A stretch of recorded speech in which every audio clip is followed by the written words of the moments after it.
Joining me now is Congressman Steve Scalise, House Minority Whip. Congressman Scalise, now you more than anyone, you know the consequences of leftist smears. They've been leveling insane accusations against the president for years.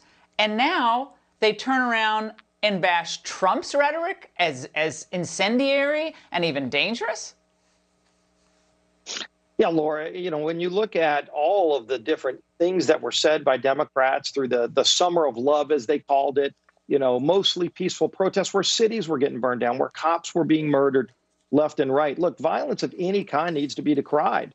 I don't know of anybody on our side that was okay with January 6th. I called it out myself. So many others have too.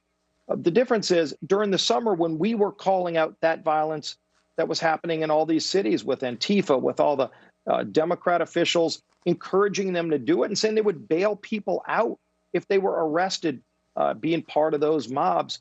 I didn't hear that outrage by the Democrats. And so, you can't have this double standard. And they're wasting so much time right now on this impeachment that we all know how it's going to end. It's not going to end with a conviction. But what they don't want you to know is what else was happening in the Capitol today, Laura. Today, we had votes in the House committees all across the Capitol today for things like, for example, to make sure that we could put more money in place for increasing vaccines. Every Democrat voted that amendment down. We had an amendment to ensure that illegals wouldn't get priority over Americans. Every Democrat opposed that. Taxpayer funding for abortion. Today, there were votes in Congress. Every Democrat voted against it. You can wonder why they want this sideshow of impeachment going on in the Senate so that you're not paying attention to those things. Right now, you're hearing out of the White House. They're floating the idea, Laura, in the White House of shutting down the state of Florida while Joe Biden is encouraging and opening up the southern border. We've hit opening up the southern border. Yeah, we hit that. So open borders to the south, allowing in Lord knows how much coronavirus, and a time where our Americans need jobs.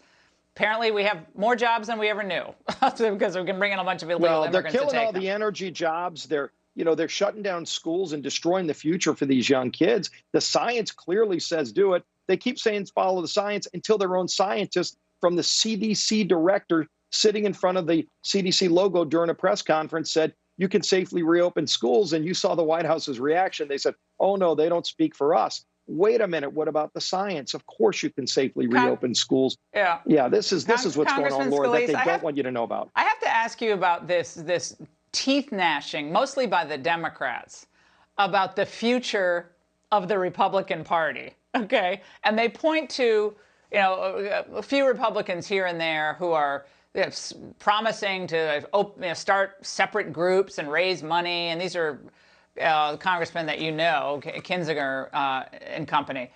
What of that? And is this just something that keeps you up at night, or are you pretty confident in the America First agenda moving forward?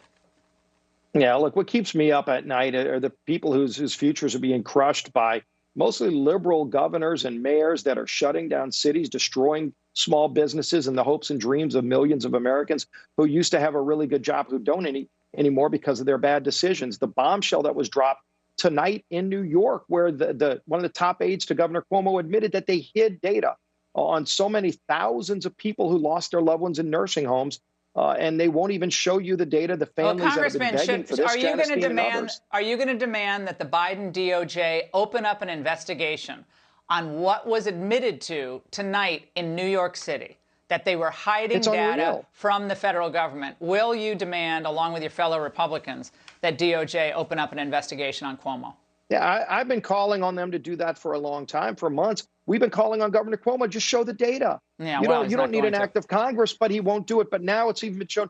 His own top aide admitted that they were hiding the data because they didn't want the public to know what happened. Thousands of people in New York are demanding answers. Janice Dean, you've seen her, just horrible stories. No, but they want to stop people from traveling to Florida. We're going to keep fighting for those answers. Yeah, but they want to stop people from traveling to Florida. And by the way, they can have a super spreader caravan coming up the border. This is insane stuff. We're going to get into that with Pompeo, because it's the news today on the Remain in Mexico policy being revoked. Let's just restore sanity and things will be fine. We got to roll. Congressman, thank you.